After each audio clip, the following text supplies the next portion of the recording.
নাম শ্ৰী চন্দিকা বৰা। কেনেকৈ সংঘটিত হ'ল এই অগ্নিকাণ্ড? সংঘটিত মানে আৰু মানে হেৰি কৰিছে, হাল্লা কৰি আছিলে। তেওঁ পংকজ বৰাইও হাল্লা কৰি আছিলে, আমাৰজনেও হাল্লা কৰি আছিলে। থাকোঁতে তাৰ খং উঠি আহি পেলাই কি মাৰিব লাগি আহিছে। কোন ব্যক্তি? এই পংকজ বৰা। অঁ, তাৰপিছত ধৰি মাৰিব নাপাই পেলাই কি সেইবিলাক একদম মাৰি কোবাই আছে। কোবাই থাকোঁতে মই দৰজাখন খুলি কি মই ওলাই লোৱা মাৰিছোঁ।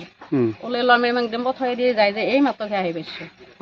কোনে জুই লগোৱা, কোনোবা জুই লগোৱা বুলি সন্দেহ কৰিছে? জুই লগাটোৰ বেলেগ নহয়, পংকজ বৰাই। বেলেগ আৰু কোনো হেৰি নাই। পংকজ বৰা কি হয় আপোনাৰ? আমাৰ হেৰিতা দেওৰ হয়। দেওৰ হয়। কিয় মদ্যপান কৰি কাজিয়া লাগিছিল নেকি? হয়। আপোনাৰ মালিকেও মদ্যপান কৰে? আমাৰটোও অলপ খাইছিল। কি নাম আপোনাৰ মালিকৰ নাম? দুগ্ধৰাম বৰা। দুগ্ধৰাম বৰা। হয়। সততে আপোনালোকৰ এই অভিযোগ দেখা পায়, মদ খাই গণ্ডগোল কৰা হয় নেকি? কেতিয়াবা কৰে তাৰমানে। এই ঘৰৰ ওচৰত তাৰমানে কিছুমান সা সম্পত্তিক লৈ হেৰি কৰি সেনেকৈ গণ্ডগোল কৰে। এই অগ্নিসংযোগত কি ক্ষতি হ'ল? অগ্নিসংযোগত এতিয়া গৰু হাল আছিল তাতে, আৰু এইটো পাকঘৰৰ সম্পূৰ্ণ জগাখিনি গ'ল এতিয়া।